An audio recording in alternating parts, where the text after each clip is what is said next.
MPPSC मुख्य परीक्षा के लिए विश्व भूगोल श्रृंखला का यह अगला वीडियो है और आज हम पढ़ने वाले हैं विश्व के प्रमुख पर्वत। कल की क्लास में हम लोगों ने पर्वतों का वर्गीकरण समझा था और क्लास लगभग यहाँ पर ख़त्म हुई थी। जैसा कि देख पा रहे हैं आप, अगर क्वेश्चन पूछा जाए पर्वत श्रृंखला और पर्वत तंत्र में क्या अंतर है 5 नंबर या 3 नंबर में, तो अब मैं उम्मीद कर सकता हूँ कि आप इसको हैंडल कर पाएंगे। चलिए हम आगे बढ़ते हैं और प्रमुख भौतिक लक्षण में जो पर्वत वाला टॉपिक पढ़ रहे हैं उसमें आज हम सीखेंगे विश्व के प्रमुख पर्वत, क्योंकि पीएससी में वो 3 मार्कर्स में पर्वत पूछ रहा है। जैसे पिछले एग्जाम में यहाँ पर अफ्रीका महाद्वीप का एक पर्वत पूछा था, तो प्रत्येक महाद्वीप से वो एक पर्वत उठा के पूछ रहा है, खासकर वो पर्वत जो उसका बहुत प्रसिद्ध है। जैसे अफ्रीका का सबसे प्रसिद्ध पर्वत है किलिमंजारो, एमपीपीएससी मेंस ने पूछ लिया है। अभी जो 2022 में मेंस हुआ है वो यहाँ पर एक पर्वत है जिसका नाम है आल्प्स, जो कि यूरोप का पर्वत है, यानी यूरोप महाद्वीप से भी प्रश्न पूछ लिया गया है। तो अफ्रीका महाद्वीप से प्रश्न हो चुका है, यूरोप महाद्वीप से प्रश्न हो चुका है। अब एशिया महाद्वीप, अब एशिया महाद्वीप का सबसे प्रमुख पर्वत है हिमालय, और हिमालय तो हम भारत में भी पढ़ेंगे।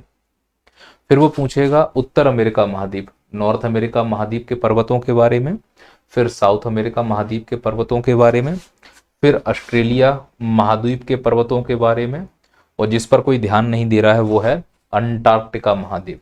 अरे भाई ये भी तो एक महाद्वीप है।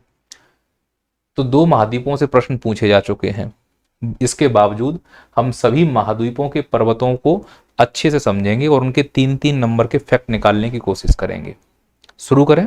सबसे पहले शुरुआत करते हैं हम लोग उत्तर अमेरिका महाद्वीप के प्रमुख पर्वतों की। अब कल की क्लास देखना जरूरी है, जिससे आपको ये समझ में आए कि बलित पर्वत क्या होते हैं, अवशिष्ट पर्वत क्या होते हैं, कैलिडोनियन पर्वत क्या होते हैं, चर्नियन पर्वत क्या होते हैं, क्योंकि अब ये वापस से रिवीजन तो नहीं होगा और रिवाइज भी नहीं करूंगा मैं। क्लियर है ये बात? चलो शुरू करते हैं। उससे पहले उत्तर अमेरिका महाद्वीप के मैप को थोड़ा सा दिमाग में बैठाओ। ये पूरा जो महाद्वीप आप देख रहे हैं यह है उत्तर अमेरिका महाद्वीप है। इस उत्तर अमेरिका महाद्वीप में मैक्सिको, मध्य अमेरिका, यूएसए और कनाडा जैसे देशों को शामिल किया जाता है। ये पूरा महाद्वीप जो आप देख पा रहे हैं ये हमारा उत्तर अमेरिका महाद्वीप है, जिसमें ये कनाडा है, ये यूएसए है। यूएसए को हिंदी में बोलेंगे संयुक्त राज्य अमेरिका। अब बार बार मैं संयुक्त राज्य अमेरिका की जगह यूएसए लिख दूंगा, यूनाइटेड स्टेट्स ऑफ अमेरिका। और यहाँ पर है ये मैक्सिको। जल राशियों के बारे में मैं बता दूं, मैप की जानकारी होना बहुत जरूरी है। ये वाली जो जल राशि आपको दिख रही है ये है मैक्सिको की खाड़ी। यहाँ पर जो जल राशि आपको दिख रही है ये है अटलांटिक महासागर। यहाँ पर जो जल राशि आपको दिख रही है ये है प्रशांत महासागर। क्योंकि एमपीपीएससी जब अवस्थिति या स्थिति से प्रश्न पूछेगा और तुम्हारे पास अगर शब्द कम बच जाएं तो आप ऐसे लिख सकते हो कि फलाना पर्वत फलानी राशि के समानांतर या लंबवत है। उदाहरण के लिए मान लो मैं यहाँ पे कोई एक पर्वत बना देता हूँ, तुम्हारे पास अब कुछ शब्द नहीं है लिखने के लिए, लेकिन ये मैप याद आ रहा है। पर्वत जो कि द्वितीय क्रम की उच्चावच हैं, तो कैसे लिखोगे? कुछ भी याद नहीं आ रहा है। पहला पॉइंट लिखोगे यूएसए में स्थित है, जो कि है। दूसरा लिखोगे है द्वितीयक उच्चावच है, जो कि है। अब तीसरा कुछ याद ही नहीं आ रहा है, ना उसकी चोटी याद आ रही है, ना उसका लोकेशन याद आ रहा है। तो तीसरा पॉइंट ऐसे लिखा जा सकता है कि प्रशांत महासागर के समानांतर है। इसीलिए जल राशि को दिमाग में रखना बहुत जरूरी है। अब मैं ये नहीं कह रहा हूं कि अगर ये 3 पॉइंट आप लिख के आ जाओगे तो इस पर्वत के नंबर मिल जाएंगे, पर मैं ये जरूर कह रहा हूं कि कम से कम कॉपी तो खाली छोड़कर नहीं आओगे। 3 में से 3 ना मिल रहे हो, 3 में से 1 तो मिलेगा। तो ये तब काम आता है ये वाला ट्रिक जब हमारे तर्कस में कोई तीर ना बचे और हम बिल्कुल शब्दहीन हो जाए, हमें कुछ समझ में नहीं आ रहा है कि इसमें 3 पॉइंट क्या लिखे जाएं। तो मैं आपको बता रहा हूं कि 3 पॉइंट ऐसे लिखे जा सकते हैं जो हर जगह लागू होंगे, जिसमें ये वाला समानांतर या लंबवत और द्वितीयक उच्चावच तो कहीं भी चिपका दो जहां जरूरत पड़े। वो बस इतना याद रखना है कि किस महाद्वीप पे तुम्हारा काम हो जाएगा। जैसे इसी बार आया था आल्प्स पर्वत। तो अगर कोई बच्चा इतना लिख के आता कि यूरोप महाद्वीप में है, चूंकि उसने स्पष्ट पूछा था किस महाद्वीप में है, तो आप लिखते यूरोप महाद्वीप में है, भूमध्य रेखा के समानांतर प्राप्त होता है, द्वितीयक श्रेणी के उच्चावच हैं, खत्म बात। क्या मैं समझा पा रहा हूं आपको? तो इसीलिए जल राशि का समझना बहुत जरूरी है। जब भी आप किसी पर्वत की अवस्थिति को पढ़ें तो जल राशि से उसको कोरिलेट जरूर कर लें, बहुत फायदा होगा इसका। तो ये इधर बोलो, अब सोचो मैं कोई यहाँ पे अगर पर्वत बनाऊं तो यह पर्वत जो है वो उत्तर अमेरिका महाद्वीप के पूर्वी तट पर है, और अगर यहां पर कोई पर्वत बनाऊंगा तो उत्तर अमेरिका महाद्वीप के पश्चिमी तट पर है। तो एक फैक्ट तो ऐसे आ जाएगा कि यह महाद्वीप के पूर्वी तट पर है, यह महाद्वीप के पश्चिमी तट पर है। दूसरा, यह अटलांटिक महासागर के समानांतर है, वो प्रशांत महासागर के समानांतर है। तीसरा, यह भी द्वितीयक क्रम के उच्चावच हैं, वो भी द्वितीयक क्रम के उच्चावच हैं। चौथा, यह उत्तर अमेरिका में स्थित है, यह भी उत्तर अमेरिका में स्थित है। तो इस प्रकार से हमारे पास छोटे मोटे शब्दों से पूरा वाक्य बनना शुरू हो जाता है, और जब हम निरुत्तर हो जाते हैं जहां जहां, वहां वहां उत्तर लिखने में हेल्प मिल जाती है। सोचो कोई 3 मार्कर्स वाला क्वेश्चन 5 मार्कर्स में आ जाए, तो इस प्रकार से अगर मैप दिमाग में रहेगा तो चीज़ें लिखने में आसानी हो जाएंगी। पर मैं ये नहीं बोल रहा हूँ कि इस प्रकार के पॉइंट लाके नंबर गेन किए जा सकते हैं, एसडीएम बना जा सकता है, बिल्कुल नहीं बना जा सकता। उसके लिए थोड़ा सा एडिशनल मेहनत करनी पड़ेगी। तो आई बात समझ में आपको? तो हम आज जो करने वाले हैं वो है उत्तर अमेरिका महाद्वीप के पर्वत। इसको बहुत आसानी से हम लोग डिवीजन करते हैं। एक पर्वत ऐसे हैं जो यहां से उत्तर अमेरिका महाद्वीप के पश्चिम में है, इस प्रकार से, और एक पर्वत श्रेणी है जो उत्तर अमेरिका महाद्वीप के पूर्व में है, इस प्रकार से। तो जो ये उत्तर अमेरिका महाद्वीप के पूर्व में पर्वत बनाऊंगा, बस आप इतना याद रखना कि ये पर्वत जो हैं ये अपशिष्ट पर्वत होंगे, और जो उत्तर अमेरिका महाद्वीप के पश्चिम में पर्वत बनेंगे ये सब नवीन वलित पर्वत होंगे।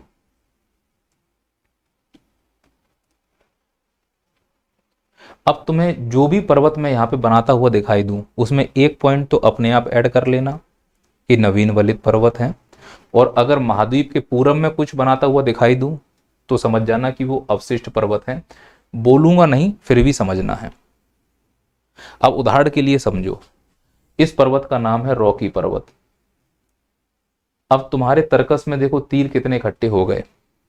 आप ऐसे लिखोगे, उत्तर अमेरिका महाद्वीप के पश्चिमी तट पर स्थित हैं, सही या गलत? और अगर कुछ नहीं आ रहा है तो द्वितीयक क्रम के उच्चावच हैं, सही या गलत?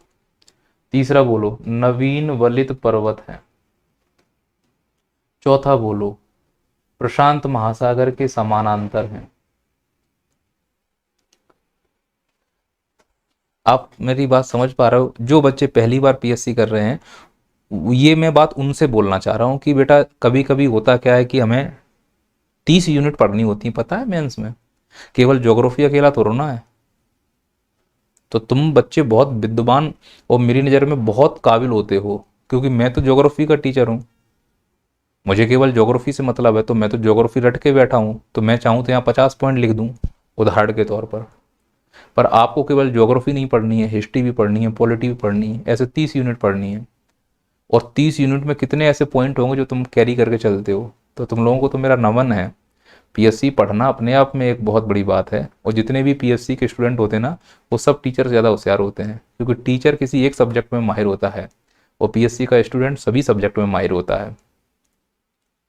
तो जब हमें लगे कि हम कोई पॉइंट भूल रहे हैं, तब ये वाला जो ट्रिक है ये काम आ सकता है। पर याद रखना, ये ट्रिक से नंबर ज़्यादा नहीं आएंगे, नंबर में कमी रहेगी आपको। ठीक इसी प्रकार से मान लो इस पर्वत का नाम अपलेशियन है, और मैं कहता हूं कि अपलेशियन पर्वत पर टिप्पणी करो, तो तुम्हें समझ में आ गया कि अपलेशियन पर्वत उत्तर अमेरिका महाद्वीप के दक्षिण पूर्वी तट पर स्थित है। यह लगभग अटलांटिक महासागर के समानांतर प्राप्त होता है, जो कि प्रकृति में एक अपशिष्ट पर्वत है। आई बात समझ में? चलो इसी प्रकार से हम उत्तर अमेरिका महाद्वीप के सभी पर्वतों को एक बार देख लेते हैं और 3-3 मार्कर्स में इनको कंप्लीट करते हैं। और अगर यही क्वेश्चन 5 मार्कर्स में आएगा तो हम एक्सटेंड करना सीख चुके हैं, कुछ ना कुछ लपेट लेंगे, हमारा काम हो जाएगा, पन्ना भर जाएगा कम से कम। तो जो यहाँ पे मैप आपको दिख रहा है इसको मैंने हाथ से बना के रखा हुआ है जिससे अपना समय बचाया जा सके। अब याद रखना, ये जो पश्चिमी तट पर मैंने टूटे हुए बिखरे हुए पर्वत बनाए हैं इनको बोला जाता है पश्चिमी कॉर्डिलेरा। अब कॉर्डिलेरा क्या होते हैं मैंने पिछली क्लास में आपको समझाया था। कॉर्डिलेरा का मतलब ऐसे पर्वत समूह जो अलग अलग समय काल में अलग अलग मटेरियल से और अलग अलग प्रक्रिया से बने होते हैं, उन्हें कॉर्डिलेरा कहते हैं, पूरे पर्वतों के समूह को। तो इसमें कई सारे पर्वत हैं, जैसा कि आप देख पा रहे हैं, अलास्का है, कोस्ट रेंज है, कास्केड है, सियरा निवेदा है, कई सारे इसमें चीजें हमको दिख रही हैं।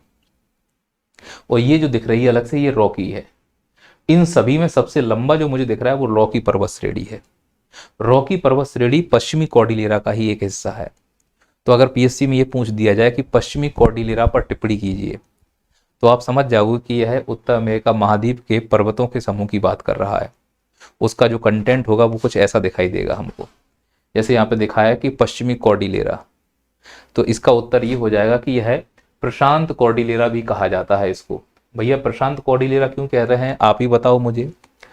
क्योंकि ये जो पूरा महाद्वीप देख रहे हो उत्तर अमेरिका महाद्वीप, इसके जो पश्चिम तट पर प्रशांत महासागर ही तो था। अब चूंकि ये पर्वत प्रशांत महासागर से सटा हुआ है इसीलिए इसको प्रशांत कॉर्डिलेरा कहा जा रहा है। तो इसका पहला पॉइंट क्या हो गया, इसे प्रशांत कॉर्डिलेरा भी कहते हैं। दूसरा, विस्तार कहां से कहां तक है? मैक्सिको से लेके अलास्का तक, क्योंकि हमें मालूम है नीचे देखो ये मैक्सिको से लेके ऊपर ये अलास्का है। जो अलास्का है यह यूएसए का 49वां राज्य है। यूएसए में को टोटल 50 राज्य हैं और यूएसए का जो 50वां राज्य है वो प्रशांत महासागर में एक द्वीप है, हवाई द्वीप, वहां पर है। हवाई द्वीप को जो होनोलुलु है उसको प्रशांत महासागर का चौराहा कहा जाता है। और ये जो अलास्का है ये पहले रूस का हिस्सा हुआ करता था। यानी अलास्का से अगर इधर की ओर जाते हैं तो यहाँ पर एक जल संधि मिलती है जिसे कहते हैं बेरिंग जल संधि। और इस बेरिंग जल संधि के बाद फिर रूस शुरू हो जाता है। कमचटका, रूस का एक प्रायद्वीप है कमचटका प्रायद्वीप। तो अमेरिका का अलास्का बेरिंग जल संधि के द्वारा कमचटका प्रायद्वीप से अलग होता है जो कि रूस का हिस्सा है। तो अगर मैं ऐसे बोलूं कि उत्तर अमेरिका महाद्वीप, रूस एशिया में है, एशिया महाद्वीप से बेरिंग जल संधि के द्वारा अलग हो रहा है, सही बात है। अब ये भी दिख रहा है कि जो यूएसए है वो यहाँ तक फैला हुआ है, फिर इसके बाद कनाडा शुरू हो जाता है, फिर यूएसए आ जाता है। तो इसका मतलब यूएसए यहाँ पे भी है, फिर कनाडा है, फिर यूएसए है। तो अलास्का कनाडा का हिस्सा नहीं है, यूएसए का हिस्सा है। तो वो यही कह रहा है कि ये जो पश्चिमी कॉर्डिलेरा है यह मैक्सिको से लेकर अलास्का तक फैला हुआ है। एक पॉइंट और सब बच्चों को याद रखना चाहिए कि जब प्लेटें टकराती हैं, 3 प्रकार की प्लेटें टक्कर होंगी जो मैं आपको प्लेट टेक्टोनिक में पढ़ाऊंगा। ऐसा आपने सुना होगा, एक प्लेट होती है महाद्वीप, महाद्वीप को इंग्लिश में कहते हैं ओशनिक क्रस्ट, तो मैं इसको ओसी लिख दे रहा हूं। और एक होती है महासागर, महासागर को बोलते हैं, सॉरी, महाद्वीप को कहते हैं कॉन्टिनेंटल क्रस्ट और महासागर को कहते हैं ओशनिक क्रस्ट। अब होता क्या है कि जब ये प्लेटें टकराती हैं तो कई प्रकार के पर्वत बनते हैं। कैसे बनेंगे सोच कर देखो, अगर कॉन्टिनेंट से कॉन्टिनेंट टकराया तो इससे जो पर्वत बनेगा उसको कहते हैं अल्पाइन पर्वत, या मैं कहूं नवीन वलित पर्वत।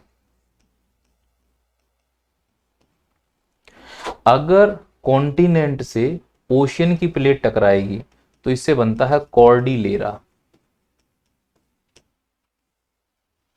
और अगर ओशियन से ओशियन टकराएगी तो इससे बनता है आर्कीपेलेगो। आर्कीपेलेगो का मतलब ज्वालामुखियों से निर्मित द्वीप समूह, ज्वालामुखियों से निर्मित द्वीप समूह। तो बताओ कॉर्डिलेरा कैसे निर्मित हुआ है? एक प्लेट महासागर की है और एक प्लेट महाद्वीप की है, इसके टकराने से कॉर्डिलेरा बन रहा है। प्लेट टेक्टोनिक में इस चीज़ को पढ़ोगे।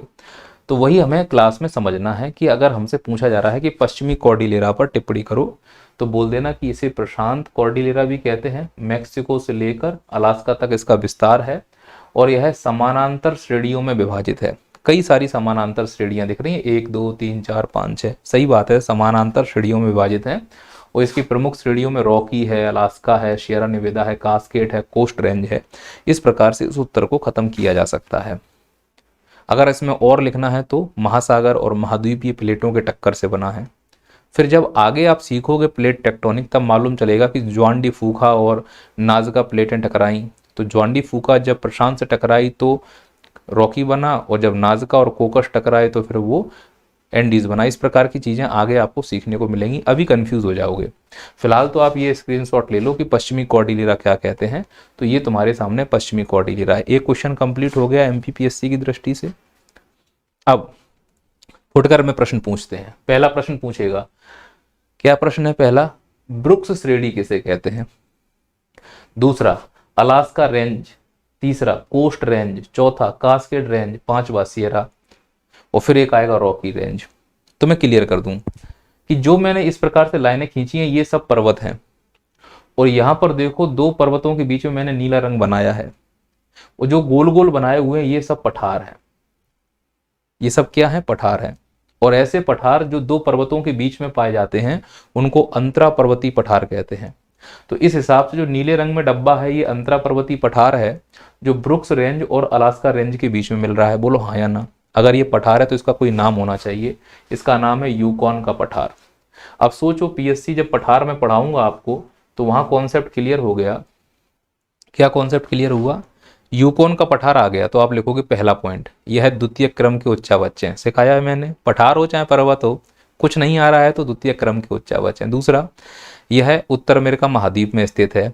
तीसरा, यह अंतरा पर्वतीय पठार का उदाहरण है। अंतरा पर्वतीय क्यों? क्योंकि दो पर्वतों के बीच में है। और ज्यादा तुम्हारे पास 5 नंबर में आ जाए तो बोल देना इस पठार के उत्तर में ब्रुक्स रेंज है और इस पठार के दक्षिण में अलास्का का रेंज है। ठीक इसी प्रकार से अब अगला पठार देखो, यह दो श्रेणियों के बीच में है। इस पठार के पूर्व में रॉकी है और इस पठार के पश्चिम में कोस्ट रेंज है। और काले रंग से मैंने यहाँ लिखा है, इसको ब्रिटिश कोलंबिया कहते हैं। ठीक इसी प्रकार से यहाँ ये मैंने लिखा है ऑरेंज कलर में, स्नेक कोलंबिया कहते हैं। इस पठार को हम ग्रेट बेसिन कहते हैं, और जो हरे रंग का पठार है इसको हम कोलोराडो का पठार कहते हैं। अब कोलोराडो का पठार तो बहुत प्रसिद्ध है, पठार पढ़ाएंगे तो सबकी विशेषताओं भी पढ़ाऊंगा। फिलहाल अभी इतना समझ लो कि इसमें 1 2 3 4 ये जो 4 हैं, अगर मेरा मैप देखोगे तो समझ में आ रहा है कि ये वाला ये वाला ये वाला और ये वाला दो पहाड़ियों के बीच में है। पर ये वाला जो दिख रहा है हमको, जिसका नाम है कोलोराडो, इसके इधर कोई पहाड़ी नहीं दिख रही है। इसका मतलब ये वाला पठार अंतरा पर्वतीय पठार नहीं है, बाकी ये सभी चारों अंतरा पर्वतीय पठार हैं। आई बात समझ में? ठीक इसी प्रकार से हमको श्रेणियों के बारे में पढ़ना है, क्योंकि क्लास तो पर्वतों के बारे में ही है। तो यहाँ पे लिखा हुआ है अलास्का। अब बताओ, अलास्का पश्चिमी कॉर्डिलेरा का हिस्सा है, पॉइंट। नवीन बलित पर्वत है, पॉइंट। 2 पॉइंट तो वैसे ही हो गए। तीसरा क्या लिखोगे? उत्तर अमेरिका में स्थित है। और सबसे बड़ी बात है कि अगर हम इनकी चोटियों को लिख देंगे तो फिर हमारा उत्तर सही हो जाएगा। जैसे अलास्का की सबसे ऊंची चोटी है माउंट मैकिनले, इसको देनाली चोटी के नाम से भी जानते हैं। कोस्ट रेंज की सबसे ऊंची चोटी है माउंट लोगन, जो कि कनाडा की सबसे ऊंची चोटी है। कोस्ट कास्केड की सबसे ऊंची चोटी का नाम है माउंट रेनियर। ठीक इसी प्रकार से सियरा नेवादा, माउंट विटिनले। अब सर हमें तो याद नहीं हो रहा है, छोड़ दो। आप ये बताओ डायग्राम समझ में आया कि नहीं आया? तो जब डायग्राम समझ में आ गया तो फिर इनके बारे में फैक्ट लिख के रखा हूं, आप स्क्रीनशॉट ले लो। ठीक इसी प्रकार से इस वाले एरिया में आओ। मैंने बताया था कि जब मैं पूरब में कोई पर्वत बनाऊं तो समझ जाना कि वो अवशिष्ट पर्वत है। तो बताओ ये कैसा पर्वत है? अवशिष्ट पर्वत। क्या नाम है इसका? अपलेशियन। उत्तर अमेरिका महाद्वीप के पूर्वी दक्षिण पूर्वी हिस्से में है और यह अटलांटिक महासागर के समानांतर है। यहाँ से कई सारी नदियां, पोटोमैक, हडसन जैसी नदियां जाके अटलांटिक महासागर में गिरती हैं। हडसन के किनारे न्यूयॉर्क शहर स्थित है, पोटोमैक के किनारे वाशिंगटन डीसी स्थित है। और जब ये नदियां गिर रही होती हैं तो जलप्रपात बनाती हैं। दूर से खड़े होकर देखने पर एक रेखा बनती है जिसे जलप्रपात रेखा कहते हैं। तो अपलेशियन पर्वत एक जलप्रपात रेखा बनाता है। यहाँ पे दुनिया भर का कोयला भी प्राप्त होता है और प्रकृति में ये अवशिष्ट पर्वत है।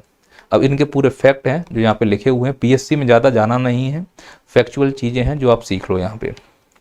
सबसे पहले कौन सा वाला करना है, रॉकी। देखो रॉकी पर्वत को मैंने 5 नंबर के हिसाब से लिखा हुआ है, इसमें आप चाहो तो 3 नंबर निकाल लेना। 5 नंबर कैसे, सबसे पहले बताओ रॉकी कहाँ है, तो बोलोगे यूएसए और मेक्सिको के दोनों सीमा में प्राप्त होता है, काफ़ी लंबा पर्वत श्रेणी है। कैसा है ये, नवीन मोड़दार पर्वत है। अच्छा, पश्चिमी कॉर्डिलेरा का अंग है, ठीक है। इसकी सबसे ऊंची चोटी का नाम माउंट एल्बर्ट है, जिसकी ऊंचाई 4399 मीटर है। माउंट एल्बर्ट यूएसए की दूसरी सबसे ऊंची चोटी है। तो सबसे पहली ऊंची चोटी कौन सी हो जाएगी, माउंट देनाली। माउंट देनाली को मैकिनले के नाम से भी जानते हैं, और ये जो मैकिनले है यह अलास्का श्रेणी में स्थित है, और अलास्का हमने आपको दिखाया है, ये रही अलास्का वाली श्रेणी यहाँ पर, और अलास्का किसका हिस्सा है, यूएसए का। क्लियर है ये बात। कॉर्डिलेरा की सर्वोच्च श्रेणी अगर पूछा जाए कौन सी है, कॉर्डिलेरा का मतलब वही पर्वतों का समूह, उसमें कई सारे हैं, coast range, cascade range, Rocky, उसमें सर्वोच्च श्रेणी औसतन अगर देखी जाए तो रॉकी पर्वत है, इसीलिए पश्चिमी कॉर्डिलेरा को हम रॉकी पर्वत के नाम से जानते हैं। याद रखना दक्षिण अमेरिका में जो एंडीज पर्वत हैं वो भी कॉर्डिलेरा कहे जाते हैं, इसीलिए उत्तर अमेरिका महाद्वीप के पश्चिमी कॉर्डिलेरा और दक्षिण अमेरिका महाद्वीप के पश्चिमी कॉर्डिलेरा, दिमाग में इस बात को रखना। अगर कुछ और एडिशनल जानना चाहते हो तो याद रखना इस रॉकी पर्वत में ही संलग्न है 2-3 ज्वालामुखी चोटियां भी मिलती हैं, जैसे पोपा कैटापिटल मैक्सिको में है, माउंट सस्ता माउंट होड यूएसए में है। इनको भी रॉकी की श्रेणी में ही शामिल करके देखा जाता है। आशा करता हूं कि ये कंटेंट आपको यहाँ तक समझ में आ गया होगा। आगे चलते हैं। माउंट अलास्का कहाँ था, बिल्कुल ऊपर, इमेजिन हो रहा है आप लोगों को, अलास्का और ब्रुक्स के बीच में यूकॉन का पठार हुआ करता था, याद आ रहा है। अलास्का में क्या करेंगे, पहला बताओ किस देश में है, संयुक्त राज्य अमेरिका में, ठीक है। किसका भाग है, रॉकी पर्वत का उत्तरी भाग है। अच्छा, कहाँ तक फैला हुआ है, एल्यूशियन द्वीप तक इसका विस्तार है। एल्यूशियन द्वीप कहाँ पर है, ये जो निकला हुआ हिस्सा आपको दिखाई दे रहा है ये वाला, ये एल्यूशियन कहलाता है। ये एक्चुअली एक गर्त है, एल्यूशियन गर्त के नाम से जाना जाता है यहाँ पे। तो ये जो यहाँ से ऐसे जा रहा है वो एल्यूशियन द्वीप तक फैला हुआ है, कहाँ से, मैक्सिको से लेकर ऊपर एल्यूशियन तक पूरा। हम बात किसकी कर रहे हैं, अलास्का की। तो अलास्का का विस्तार कहाँ तक है, गर्त तक देखने को मिलता है, एल्यूशियन की गर्त कहा जाता है उसको। तो इसीलिए कह रहे हैं कि जो अलास्का पर्वत है वो एल्यूशियन द्वीप तक फैला हुआ है। अलास्का की चोटी का नाम बताओ, यह चोटी है देनाली, इसको मैकिनले भी कहते हैं, जिसकी ऊंचाई 6194 मीटर है, और यह यूएसए की सबसे ऊंची चोटी है। यूएसए की नहीं, उत्तर अमेरिका की भी सबसे ऊंची चोटी है। तो उत्तर अमेरिका महाद्वीप की सबसे ऊंची चोटी का नाम क्या है, माउंट देनाली या फिर माउंट मैकिनले, और इसका संबंध किससे है, अलास्का पर्वत श्रेणी से, और अलास्का पर्वत श्रेणी का संबंध किससे है, पश्चिमी कॉर्डिलेरा से या रॉकी पर्वत से। फिर अलास्का के ऊपर याद करो, यूकॉन पर्वत पठार के ऊपर, तो नाम है ब्रुक्स पर्वत। ब्रुक्स श्रेणी दिख रही थी आप लोगों को, जो ब्रुक्स श्रेणी है वो यहाँ पे बनी हुई, ये रही, ये अलास्का है, बीच में यूकॉन है, फिर ब्रुक्स श्रेणी है। अब ब्रुक्स श्रेणी अगर 3 नंबर में पूछा जाए तो उसका कंटेंट क्या है, तो ये लिखा हुआ है, पहला यूएसए में है, दूसरा चोटी माउंट इस्तो, ब्रुक्स की चोटी का नाम माउंट इस्तो 2760 मीटर। रॉकी पर्वत का विस्तार कहाँ पर है, रॉकी पर्वत का विस्तार ही माना जाता है, और इसकी जो दिशा है वो पूरब से पश्चिम है, मतलब ऐसे फैली हुई है। बाकी पर्वत ऐसे फैले हुए हैं, ये ऐसा फैला हुआ है। क्लियर है। आगे सियरा नेवेदा, जो कि सबसे नीचे दिख रहा था, यह यूएसए के पश्चिम में स्थित है। इसकी चोटी को क्या कहते हैं, माउंट विटने। कितनी ऊंचाई है, 4418 मीटर। याद रखना यह भ्रंश पर्वत की भांति दिखाई देता है, भले ही यह पश्चिमी कॉर्डिलेरा का हिस्सा हो, लेकिन यह भ्रंश पर्वत की भांति दिखाई देता है। फिर अगला है कास्केड रेंज, उसी का पार्ट है, ऊपर से अलास्का, फिर कोस्ट रेंज, फिर कास्केड रेंज, फिर सियरा नेवेदा। कास्केड रेंज में कनाडा और संयुक्त राज्य अमेरिका दोनों में फैला हुआ है। कैलिफोर्निया से लेकर वाशिंगटन इसकी लंबाई प्राप्त होती है, और माउंट रेनियर इसकी प्रमुख चोटी है, जिसकी ऊंचाई 4392 मीटर है। नोट याद रखना, जो कोस्ट रेंज है उसकी जो चोटी है उसका नाम है माउंट लोगन। माउंट लोगन कनाडा की सबसे ऊंची चोटी है। अब यहाँ से प्रश्न पूछा जाएगा, यूएसए की सबसे ऊंची चोटी माउंट मैकिनले, उत्तर अमेरिका की सबसे ऊंची चोटी माउंट मैकिनले, पर कनाडा की सबसे ऊंची चोटी माउंट लोगन। माउंट लोगन किस रेंज में स्थित है? कोस्ट रेंज में स्थित है। कोस्ट रेंज किसका पार्ट है? पश्चिमी कॉर्डिलेरा का पार्ट है। कैसे दिखाई देता है वो? ऐसे दिखाई देगा कि पश्चिमी कॉर्डिलेरा में अलास्का आता है, फिर उसके नीचे कोस्ट रेंज आता है, फिर आता है कास्केड, फिर आता है सियरा नेवेदा। इन सब में सियरा नेवेदा भ्रंश की भांति दिखाई देता है और इनके पीछे लंबी श्रेणी के रूप में मिलता है रॉकी पर्वत। और इस रॉकी की सबसे ऊंची चोटी का नाम है अल्बर्ट। चोटी का नाम क्या है? Mount Albert. और इन लोगों के बीच में मिलते हैं पठार। ये सब अंतरा पर्वतीय पठार हैं। केवल ये वाला याद रखना, जिसे बोलते हैं कोलोराडो का पठार, यह कोई अंतरा पर्वतीय पठार नहीं है। हालांकि ये जो मैं ग्रेट बेसिन की बात कर रहा हूँ, यह रहा ग्रेट बेसिन जो सियरा नेवेदा और रॉकी के बीच में मिलता है। नाम भले ही बेसिन हो, पर यह एक प्रकार का मरुस्थल है। ऐसा क्यों है? यह मरुस्थल की भांति क्यों व्यवहार करता है? क्योंकि यहाँ पर अपतटीय पवनें हो जाती हैं या वृष्टि छाया क्षेत्र बन जाता है। ये तो आगे जब मानसून पढ़ाऊंगा या विश्व की जलवायु पढ़ाऊंगा तो मैं इस पर वापस से बात करूंगा। आशा करता हूं यहाँ तक तो आपको ये बात समझ में आ गई होगी। चलिए, सियरा नेवेदा, कास्केड रेंज। अब लास्ट कौन सा बचा है? अपलेशियन, जो कि उत्तर अमेरिका महाद्वीप के पूरब में स्थित था। इसमें कौन कौन आ जाएगा? यूएसए के दक्षिण पूरब में है, सही बात है, अवशिष्ट है और मुर्दार पर्वत भी है। यह है माउंट मिसेल, इसकी सबसे ऊंची चोटी है। कैलिडोनियन हलचल से इसका निर्माण हुआ था। ग्रीन, व्हाइट, ब्लैक और ब्लू रिज जैसे जो चोटियां हैं या श्रेणियां हैं इसका हिस्सा हैं। इसी ब्लू रिज में ये माउंट मिसेल चोटी स्थित है। कोयला क्षेत्र के लिए जाना जाता है। 75% से ज़्यादा कोयला इसी क्षेत्र में मिलता है अमेरिका का। यहाँ पर वाटरफॉल लाइन मिलती है, जहाँ हडसन एक नदी है जिसके किनारे न्यूयॉर्क स्थित है, और पोटोमैक एक नदी है जिसके किनारे अमेरिका की राजधानी वॉशिंगटन डीसी स्थित है।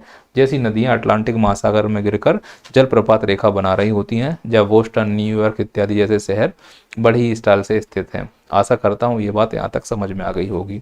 अगर स्पीड से बोल रहा हूँ, मेरी स्पीड स्लो कर लो। समझ में नहीं आ रहा है, पिछले वीडियो जाकर देखो, क्योंकि ये पीएससी का एग्जाम है जो फैक्चुअल पूछने लगी है आजकल। तो जो पूछ रही है वही मैं पढ़ा रहा हूँ। प्लेट टेक्टोनिक की क्लास कल होगी, उस पर हम बात करेंगे। चलिए, एक महाद्वीप हमने खत्म कर लिया जिसका नाम है नॉर्थ अमेरिका, यानी उत्तर अमेरिका महाद्वीप। अब इसमें कई सारी पहाड़ियां हैं, सब पढ़ोगे तो पगला जाओगे। जैसे कि मैक्सिको में जाते हैं तो वहां पे भी 2 पहाड़ियां मिलती हैं, है ना, ओरिएंटल, ऑक्सीडेंटल। मत पढ़ो इतना, वो हम जब पठार पढ़ाएंगे तो कुछ चीज़ें पठार में भी कवर कर लेंगे। मोटी मोटी चीज़ें तो पहले कंप्लीट करो। सभी महाद्वीपों के प्रमुख प्रमुख पर्वत कर लो, उनके 3-3 फैक्ट याद कर लो। पीएससी अभी ऊपर ऊपर से ही पूछ रही है, तो तुम भी ऊपर ऊपर से पढ़ के जाओ।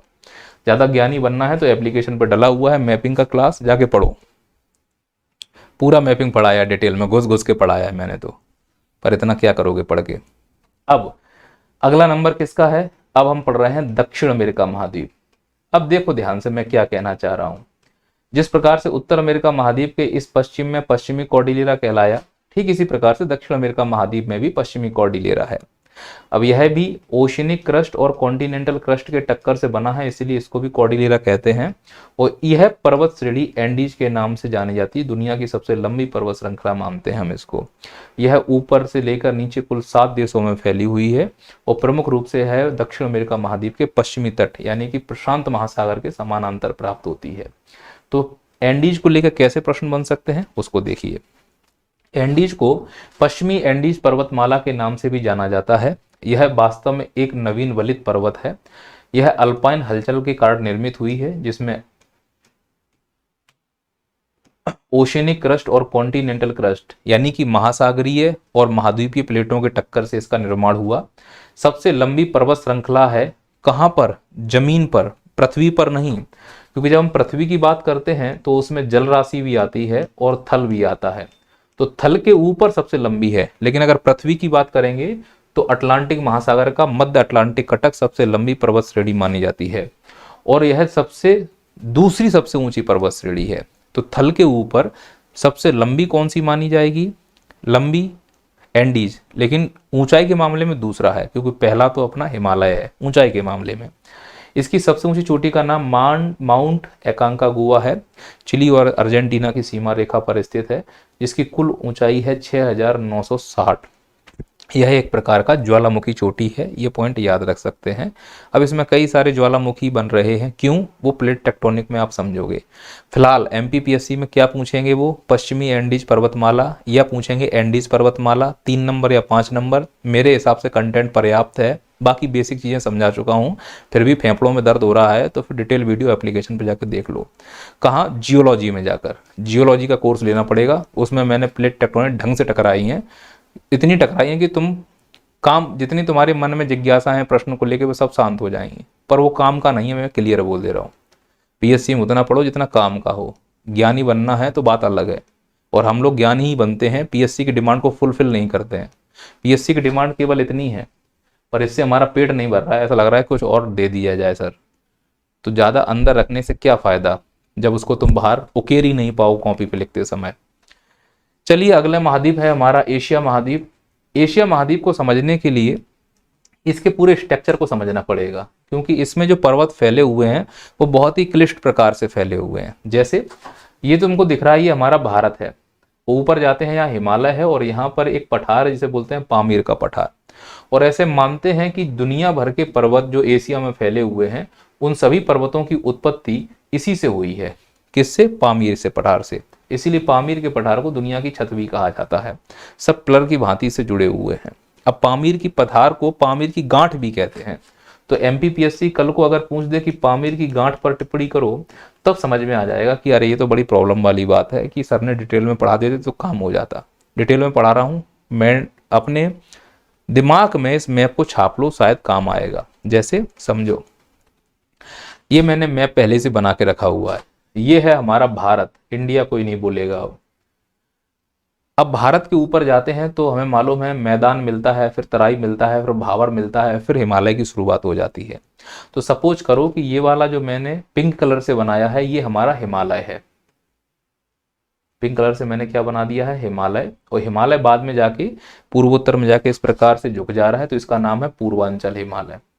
अब ये जो पूर्वांचल हिमालय है, जब यह म्यांमार में जाएगा तो इसे अराकान योमा कहा जाएगा।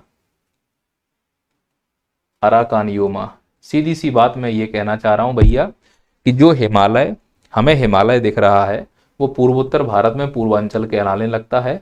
और जब यही पूर्वांचल से हिमालय म्यांमार में जाता है, तो म्यांमार वाले अपने हिमालय को अराकान योमा के नाम से बुलाते हैं। बात खत्म हो गई। अब अराकान योमा जब पूछा जाएगा तो म्यांमार में हिमालय का विस्तार अराकान योमा कहलाता है। और केवल म्यांमार में ही नहीं है अराकान योमा, ऐसा मानते हैं कि इसका विस्तार हिंद महासागर में, बंगाल की खाड़ी में हुआ है, और यह अंडमान निकोबार सुमात्रा द्वीप तक आइलैंड के रूप में प्राप्त हो रहा है, ऐसा भी माना जाता है, जो कि हम भारत के भूगोल में और अच्छे से समझेंगे। फिलहाल वापस से अपनी जगह पे आ जाओ। ये बताओ क्या है? तो आप बोले सर ये तो हिमालय है। ठीक है, अब हिमालय के ऊपर जा रहे हैं तो ये काला काला धब्बा जो मैंने बनाया है, इसका नाम है तिब्बत। क्या नाम है? तिब्बत। यानी हिमालय के जस्ट ऊपर तुमको कौन सा पठार महल दिखाई देगा? तिब्बत का पठार। फिर तिब्बत के ऊपर गए, जो हरे रंग से दिख रहा है ना, ये पहाड़ी है, इसका नाम है कुन लुन सान। अब बताओ तिब्बत का पठार किन दो पर्वत श्रेणियों के बीच में स्थित है? तो बोलोगे हिमालय और कुन लुन सान पर्वत के बीच में स्थित है। फिर ऊपर गए तो ये वाला हिस्सा दिख रहा है, ये है तारिम बेसिन। तारिम बेसिन में एक झील है, लोप नूर झील। यहीं पर चीन अपना परमाणु परीक्षण करता है, ठीक वैसे जैसे हम लोग पोखरण में अपना परमाणु परीक्षण करते हैं राजस्थान में। लोप नूर झील है यहाँ पर। अब प्रश्न ये बनेगा कि जो कुनलुन सान पर्वत है, इस पर टिप्पणी करो। तो बड़ी आसानी से टिप्पणी कर दोगे। बताओ कहाँ स्थित है? तारिम बेसिन और तिब्बत पर्वत के, तिब्बत पर्वत नहीं है, तिब्बत पठार के बीच में। फिर ये वाला हिस्सा देखो, जो नीले रंग का धब्बा दिखाई दे रहा है, यह एक मरुस्थल है जिसका नाम है तकला माकन मरुस्थल। चीन का मरुस्थल, इसका नाम है तकला माकन मरुस्थल। और इसके ऊपर जो हमको ये पहाड़ी दिख रही है, इसका नाम है तियान सान। क्या नाम है? तियान सान। क्या मैं समझा पाया हूं आपको ये बात? अब यहां से कितने प्रश्न बनेंगे? पहला तो हिमालय पे प्रश्न बनेगा। हिमालय हम लोग कहाँ पढ़ेंगे? भारत में, जिसमें काराकोरम, लघु हिमालय, महान हिमालय, पीर पंजाल, धौलाधर, महाभारत श्रेणी, फलाना ठिकाना, सब हम भारत के भूगोल में कंप्लीट करेंगे। तो हिमालय उधार रहा भारत के भूगोल के लिए। बाकी जो दिख रहे हैं तिब्बत का पठार, पठार का लेक्चर में कंप्लीट करेंगे। अब ये पहाड़ियां हैं कुन लुन सान, तियन सान, इन पर काम करने की ज़रूरत है, जो कि मैंने यहाँ पे पहले से ही लिख के रखा हुआ है। जैसे मैंने आपको पढ़ाया अराकान योमा, तुम्हारे दिमाग में समझ में आया कि अराकान योमा कुछ नहीं है। इस प्रकार से जब हिमालय पूर्वोत्तर भारत में उत्तर से दक्षिण मुड़ जाता है तो म्यांमार में इसको अराकान योमा कहते हैं। बस उसी के बारे में यहाँ पे लिखा हुआ है। पहला पॉइंट बताओ, अराकान योमा कहाँ पर है? म्यांमार में। किस महाद्वीप पर? एशिया महाद्वीप पर। क्योंकि प्रश्न कैसे पूछ रहे हैं, आल्प्स पर्वत किस महाद्वीप पर है? उत्तर है यूरोप महाद्वीप पर। अराकान योमा कहाँ है? उत्तर है एशिया महाद्वीप में। भी कहाँ? म्यांमार में। कैसा पर्वत है? नवीन वलित पर्वत है। कैसे बना है? अल्पाइन हलचल से। क्लास से बेसिक तो क्लियर हो गया कि अगर नवीन वलित पर्वत लिख रहे हो तो अपने आप अल्पाइन लिख देना, दिक्कत क्या है, 2 पॉइंट बढ़ जाएंगे अगर कुछ याद नहीं आ रहा है तो। इसका विस्तार कहाँ तक हुआ है? अंडमान निकोबार तक। चोटी का नाम क्या है? हक्का बोराजी। एक्चुअली इसका चोटी ऐसा है, हकाका बोराजी। हक्का की जगह हकाका पढ़ते हैं, लेकिन हक्का बोराजी बोलते हैं वो लोग।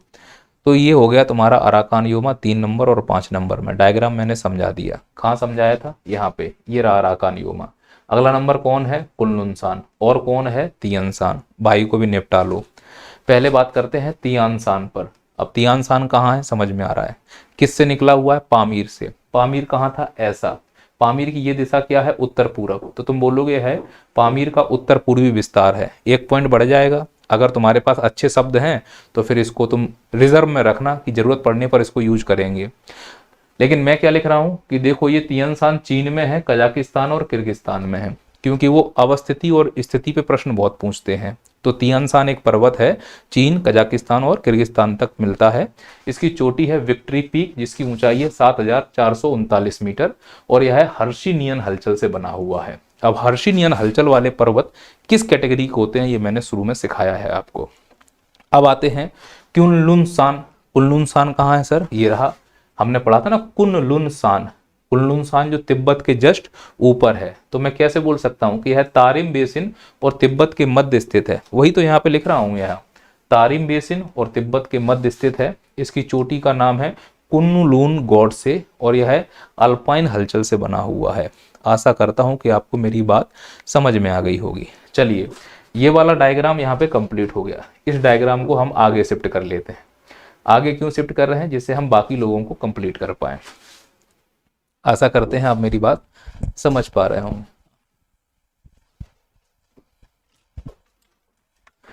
पानी की बोतल है क्या? ये क्या लाए हो? हाँ मैं पिया बेटा, खाली है क्या? अरे भरा है तो दो ना। इसकी तो जरूरत है।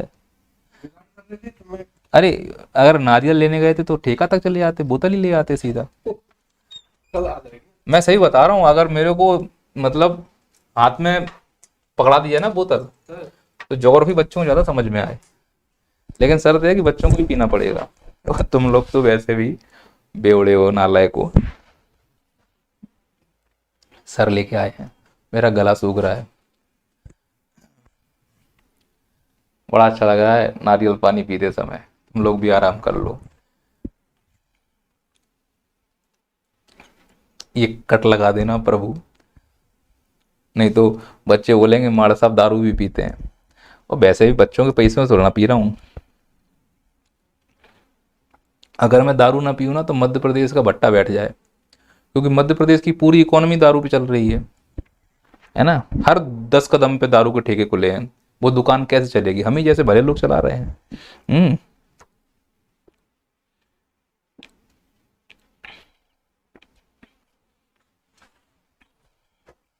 कट कर देना।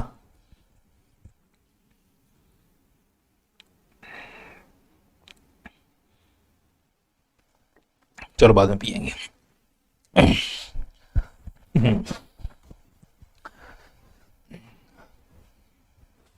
ब्रेक आ गया थोड़ा सा। तो पामीर है।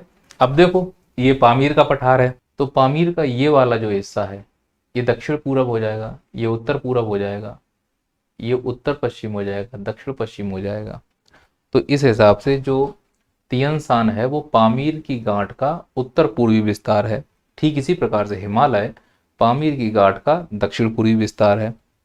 अब पामीर की गांठ का ये जो नीले रंग से बनाया है ये उत्तर पश्चिम विस्तार है और इसको क्या कहते हैं, इसका नाम है हिंदू कुश पर्वत।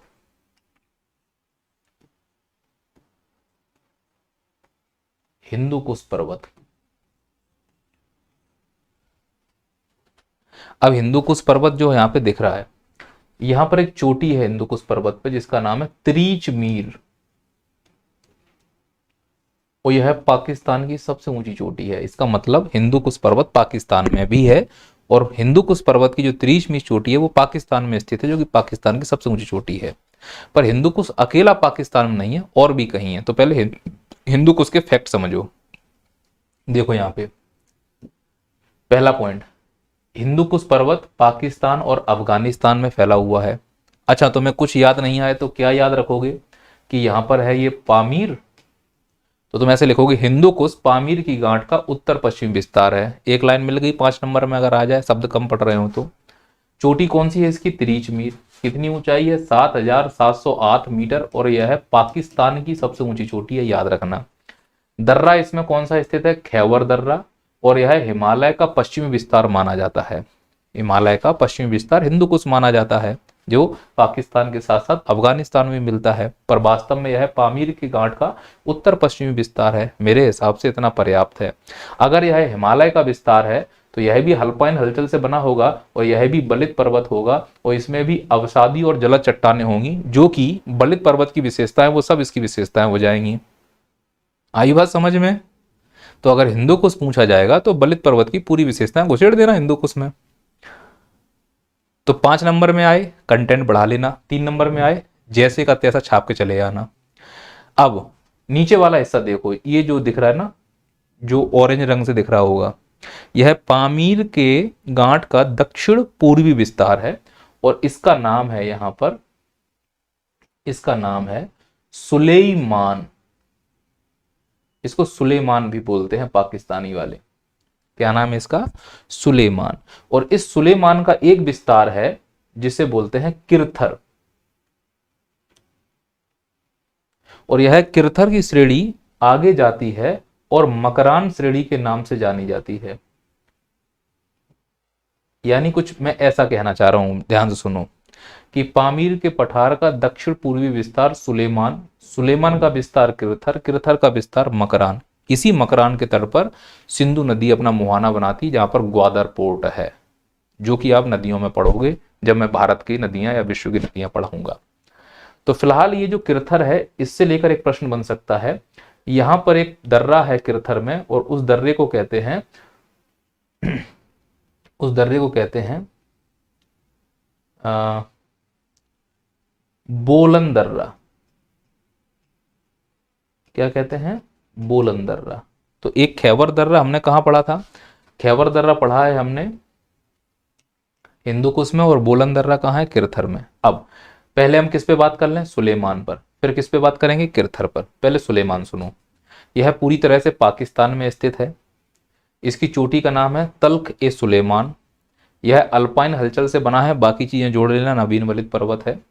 पामीर की गांठ का दक्षिणी विस्तार है, एक्चुअली दक्षिण पूर्वी विस्तार है। समझ पा रहे हो? फिर जब ये विस्तार आगे गया, किरथर बना, तो फिर किरथर पर्वत सुनो कि सुलेमान श्रेणी का दक्षिणी विस्तार है, सही बात है। इसमें दर्रा कौन सा है, बोलन दर्रा, और यह श्रेणी अरब सागर में जाके किस नाम से जानी जाती है, मकरान श्रेणी के नाम से जानी जाती है। आशा करता हूं कि यह पॉइंट आपको समझ आ गया होगा। अब आगे, तो यहां तक आ गए हम, सुलेमान हो गया, किरथर हो गया, मकरान हो गया, हिंदू कुश हो गया। अब यही पामीर की गांठ और आगे जा रही है, पामीर नोट बोलते हैं इसको, और आगे जा रही है। जैसे ही आगे जाएगी तो फिर क्या होगा, ये वाला लाल रंग से दिख रहा है, और ये ऊपर तुमको दिख रहा है नीचे वाला,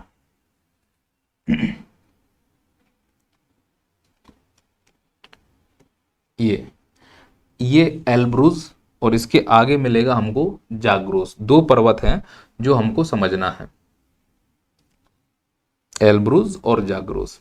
ध्यान सुनना मेरी बात को। कहां गया मैप, ये वाला लाल रंग से, यानी मैं ये बोल सकता हूं कि सुलेमान या किरथर का विस्तार जब ईरान में होता है तो उसको जाग्रोस श्रेणी कहते हैं।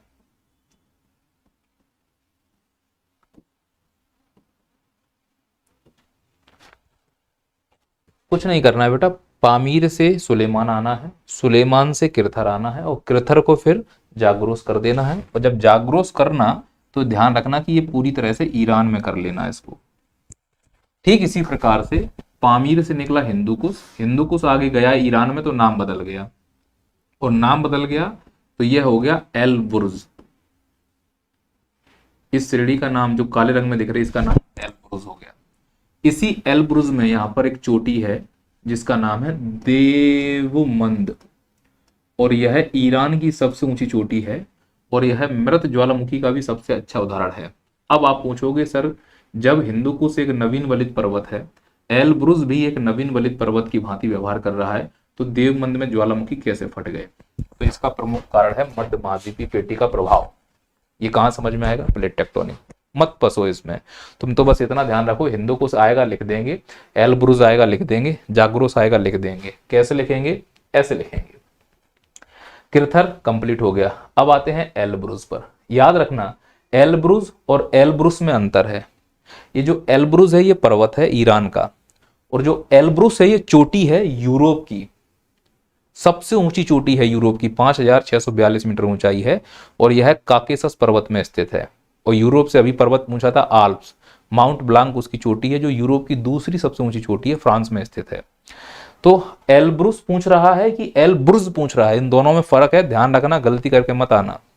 अब जो एलब्रुज है ये किसका विस्तार है? तो मैंने लिखा है हिंदुकुश का विस्तार। कहां पर? ईरान में। क्या कहलाएगा? एलब्रुज पर्वत कहलाएगा। चोटी का नाम बोलो, देवमंद। किसकी ऊंची चोटी है? ईरान की। कितनी ऊंचाई है? 5610 मीटर। कैसी चोटी है? ज्वालामुखी चोटी है। तो कुल मिला के यह कैसा पर्वत की भांति व्यवहार कर रहा है? ज्वालामुखी पर्वत की भांति व्यवहार कर रहा है। पर ये तो नवीन वलित पर्वत की श्रेणी का विस्तार है, फिर ज्वालामुखी कैसे आए? तो लिख देना मध्य महाद्वीपीय पेटी का प्रभाव है, इसीलिए इस प्रकार का कार्ड यहां दिखता है। ठीक वैसे ही जैसे हिमालय में द्रास क्षेत्र में ज्वालामुखी के साक्ष्य मिलते हैं। क्यों? क्योंकि ओशनिक क्रस्ट का कुछ पार्ट नीचे सबडक्ट हुआ होगा और वॉल्केनिक इरप्शन के रूप में वहां पे उभरा होगा। ये बातें ऊपर से जाएंगी, इसीलिए जो फैक्ट बता रहा हूं उनको रट लो, जब समय आएगा तो तुम्हारे भी हाथ पीले किए जाएंगे। एलब्रुज के नीचे वाला क्या कहलाया? एलब्रुज के नीचे वाला कहलाएगा जाग्रोस पर्वत। जाग्रोस में कहां पर है? ईरान में। किसका विस्तार है? मकरान का उत्तर पश्चिम विस्तार है। कैसा पर्वत है? अल्पाइन हलचल से बना है। अब अगर आप मैप को देख पा रहे होंगे तो ये तुम्हारा मैप यहाँ पे दिखाई दे रहा है। जैसे ही ये एलब्रुज और जाग्रोस जाकर मिलते हैं तो जहां पर ये मिलते हैं उस गांठ को कहा जाता है अरारात पर्वत या पठार। और यहां पर दो बड़े बड़े मरुस्थल हैं ईरान में, इसे दस्ते कबीर, दस्ते लुत। दस्ते लुत का विस्तार पाकिस्तान में भी है। फिर आगे आते हैं, अरारात के बाद फिर से दो श्रेणियों में टूट जाती है। तो जो टूट जाती है उसमें से एक श्रेणी कहलाती है पोंटिक और एक कहलाती है टॉरस, और इन दोनों के बीच में है अनातोलिया का पठार। जब हम पठार पढ़ेंगे अनातोलिया का तो फिर इसमें बात करेंगे, और इनका संबंध टर्की से है। तो अगर हमसे पूछा जाएगा टॉरस पर्वत के बारे में तो बोलोगे यह अर्मेनिया के गांठ या टर्की तक फैला हुआ है, अल्पाइन हलचल से बना है, और इसकी सबसे ऊंची चोटी का नाम है डेमरिक काजिक।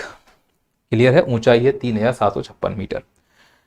चलो अब हम आगे आते हैं। कौन कौन से महाद्वीप हमने कंप्लीट कर लिए हैं? एक तो सर नॉर्थ अमेरिका महाद्वीप, दक्षिण अमेरिका महाद्वीप, और एक कंप्लीट कर लिया है एशिया। अब अगला महाद्वीप कौन सा है? तो हम बात कर लेते हैं यूरोप की। अब यूरोप कहाँ है? ये रहा यूरोप, जिससे प्रश्न पूछे गए हैं। यूरोप और एशिया कैसे अलग होते हैं? एक बहुत बड़ा पर्वत है, उस पर्वत को कहते हैं यूराल पर्वत, जो यूरोप को एशिया से अलग करने का काम करता है।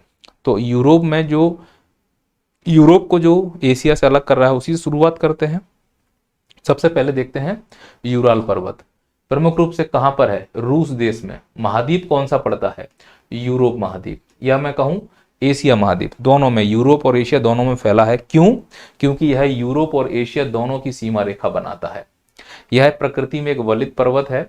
इसकी चोटी का नाम है नरोड नाया, और यहां से एक नदी निकलती है यूराल नदी, और यह यूराल नदी भी यूरोप और एशिया की सीमा रेखा बनाती है। फिर एक और पर्वत है यूरोप में जिसे बोलते हैं काकेसस पर्वत। काकेसस पर्वत रूस, अर्मेनिया, जॉर्जिया और अजरबैजान में प्रमुख रूप से प्राप्त होता है। इसीलिए अर्मेनिया, जॉर्जिया और अजरबैजान को मिला के काकेसस कंट्री कहा जाता है। अवस्थिति अगर इस पर्वत की देखी जाए तो काला सागर और कैस्पियन सागर के बीच में है। चोटी इस पर्वत की एल्ब्रूस है, जो कि मैंने अभी बताया था, जिसकी ऊंचाई 5642 मीटर है लगभग। एक बार करेक्ट कर लेना, बिना देखे लिखा है मैंने, जो कि यूरोप की सबसे ऊंची चोटी है, ध्यान रखना। यह अल्पाइन हलचल से बना है, इसका मतलब यह भी एक नवीन वलित पर्वत है। आगे आते हैं, आल्स पर्वत। यह स्विट्जरलैंड, इटली और फ्रांस में फैला हुआ है। सबसे ज्यादा कहाँ फैला है? स्विट्जरलैंड में। किस महाद्वीप पे स्थित है? यूरोप पर। यही पीएससी ने प्रश्न पूछा था हमसे। यह एक मोड़दार पर्वत है। इसकी चोटी का नाम माउंट ब्लांक है, जिसकी ऊंचाई है 4810 मीटर और यह फ्रांस देश में स्थित है। अल्पाइन हलचल से बना होने के कारण यह नवीन वलित पर्वत श्रेणी में आता है। अगला एपेनाइन, यह इटली में स्थित है। महाद्वीप कौन सा पड़ेगा? यूरोप महाद्वीप पड़ेगा। वलित पर्वत है। लाइम स्टोन हिल के नाम से भी जाना जाता है, क्योंकि यहाँ पे इनकी प्राप्ति होती है। सबसे अच्छा उदाहरण है लाइम स्टोन हिल के लिए। और चोटी का नाम है माउंट कार्नो, एपेनाइन का। अगला है यूरोप की पर्वत श्रेणी का नाम पिरेनीज, फ्रांस और स्पेन की सीमा रेखा के बीच में प्राप्त होती है। वलित पर्वत है, चोटी है पिको डी एनेटो। और एक और है पेनाइन, जो कि ब्रिटेन का केंद्रीय भाग है। प्राचीन वलित अवशिष्ट पर्वत के रूप में जाना जाता है। क्रॉस फेल इसकी सबसे ऊंची चोटी है। पहाड़ियों के रूप में इसे बैकबोन ऑफ इंग्लैंड के रूप में भी जाना जाता है। यूरोप में एक पर्वत और है, जिसे बोलते हैं ब्लैक फॉरेस्ट। यह जर्मनी के पश्चिम में स्थित है। कुल मिला के अगर इसको मैं जर्मनी मान लूं और इधर वाले हिस्से को ये मैं फ्रांस मान लूं, तो ये वाला हिस्सा फ्रांस का पूर्वी भाग हो जाएगा, ये वाला हिस्सा जर्मनी का पश्चिम हो जाएगा।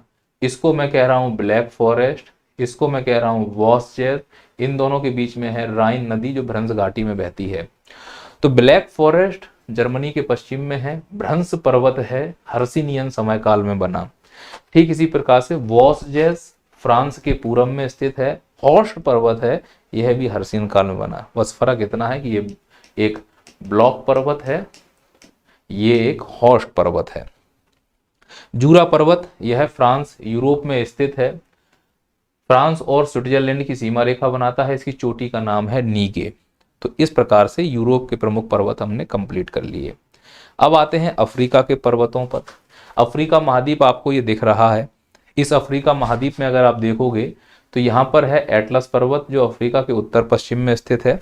यहाँ पे दक्षिण पूर्व में ड्रैकेंसबर्ग पर्वत, पूर्वी भाग में किलिमंजारो केन्या पर्वत, एल्गन पर्वत और राउवेंजोरी, और पश्चिमी भाग में कैमरून पर्वत स्थित है। एक एक करके बात करते हैं। सबसे पहले एटलस पर्वत। कैसा पर्वत है एटलस? नवीन वलित पर्वत है। 3 देशों में फैला हुआ है, अल्जीरिया, मोरक्को और ट्यूनीशिया।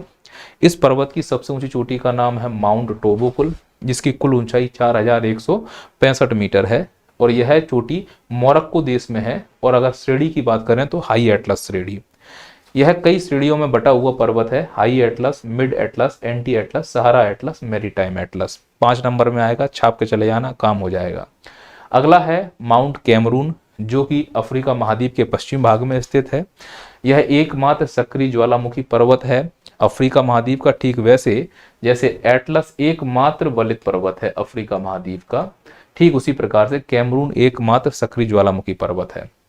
इस कैमरून के इस वाली ढाल पर, जो कि गिनी की खाड़ी की तरफ है, यहाँ पर आर्द्र हवाएं आती हैं और ढाल के सारे ऊपर चढ़ती हैं और ढेर सारी वर्षा करती हैं। इसीलिए पूरे अफ्रीका में सबसे आर्द्र स्थान अगर कहीं होगा तो कैमरून पर्वत का पश्चिमी ढाल। तो अफ्रीका में सर्वाधिक वर्षा अगर कहीं प्राप्त होती है किसी पर्वत पर तो वो कैमरून है। और यहाँ पर लोहे भंडार की प्राप्ति होती है। 3 नंबर के हिसाब से मेरे हिसाब से पर्याप्त है। किलिमंजारो MPPSC के द्वारा पूछा गया है। यह तंजानिया में स्थित है, जो कि मृत ज्वालामुखी का उदाहरण है। इसकी सबसे ऊंची चोटी का है 5895। अफ्रीका महाद्वीप की सबसे ऊंची चोटी है किलिमंजारो। कहवा कॉफी जैसा एक पदार्थ होता है, उसकी खेती के लिए जाना जाता है। खेती का मतलब इसकी ढलानों पर होती है। और इसे माउंट कीवो के नाम से भी जानते हैं। इसका उपनाम माउंट कीवो है। ऐसा ही एक पर्वत है राउवेंजोरी, जो माउंटेन ऑफ द मून के नाम से जाना जाता है अफ्रीका महाद्वीप में। युगांडा और जायरे की सीमा रेखा पर है। यह एक ज्वालामुखी पर्वत की भांति व्यवहार करता है। एल्गन, जो कि युगांडा पर है, इसकी सबसे ऊंची चोटी का नाम है बाग गई चोटी, 4210 मीटर। यह भी ज्वालामुखी पर्वत की भांति व्यवहार करता है। ड्रैकेंसबर्ग पर्वत, मैंने, आप बोलोगे सर आपने कहा था कि कैमरून एकमात्र ज्वालामुखी पर्वत है अफ्रीका महाद्वीप का। मैं कह रहा हूं एकमात्र सक्रिय ज्वालामुखी पर्वत है। और एमपीपीएससी ने 2022 मेंस में 3 सक्रिय ज्वालामुखी पर्वतों के उदाहरण पूछे थे। अगर कोई कैमरून लिख के आता, अच्छा बच्चा तो वो होता कि 3 अलग अलग महाद्वीपों के उदाहरण लिख के आता, 3 अलग अलग महाद्वीपों के उदाहरण लिख के आता। ये देखिए आप टोपोग्राफी, अगर आप देख पा रहे होंगे शायद, मैं यहाँ पर क्लियर कर दूं। इस टोपोग्राफी में जब आप देखोगे तो पूरा अफ्रीका दिखाई दे रहा है, तो ये वाला हिस्सा पूरा पर्वतों से घिरा हुआ है। और मैंने शुरू में समझा दिया था पूर्वी उच्च भूमि क्या होता है, फलाना क्या होता है। अगला महाद्वीप है ऑस्ट्रेलिया महाद्वीप। ऑस्ट्रेलिया के पूर्वी भाग में जो प्रमुख पर्वत है उसे ग्रेट डिवाइडिंग रेंज के नाम से जाना जाता है, जो यहाँ से लेकर नीचे तक फैला हुआ है। मानते हैं तस्मानिया तक भी इसकी प्राप्ति होती है। इसको ईस्टर्न हाईलैंड के नाम से भी जाना जाता है। इसकी लंबाई लगभग 35,000 किलोमीटर है। अगर इसके अंग देखे जाएं तो इसमें स्नोवी माउंटेन है, न्यू इंग्लैंड पठार है, ऑस्ट्रेलिया का आल्पस है, ग्लम्पिक्स माउंटेन है, ब्लू माउंटेन है। इसकी सबसे ऊंची चोटी है वो है माउंट कोसिस्को। ऑस्ट्रेलिया में जो ऑस्ट्रेलियन आल्प्स है उसमें यह स्थित है, जिसकी ऊंचाई है 7,310 फीट बोल रहा हूं मैं। तो इस प्रकार से हमने कुछ महाद्वीपों को और उनके पर्वतों को स्पीड से कंप्लीट किया। अब इसके अलावा थोड़े बहुत जो पर्वत रह रहे हैं वो पठार के रूप में है, तो उनको अपन पठार में कंप्लीट कर लेंगे। आशा करता हूँ मेरी बात आपको समझ में आ गई होगी। स्पीड ज़्यादा हो गई हो तो कंट्रोल करो। कल मिलते हैं अगले वीडियो में। जय हिंद, जय भारत। एक और बात, प्लेट टेक्टोनिक सिद्धांत का जो क्लास है वो अब आपको एप्लीकेशन पे मिलेगा, है ना, क्योंकि वो मैंने जियोलॉजी में पढ़ाया था, वही मैं उठा कर ट्रांसफ़र कराऊंगा। वापस से मेहनत नहीं करूंगा। बाकी मेरा मूड है मैं पढ़ा दूं। चलिए।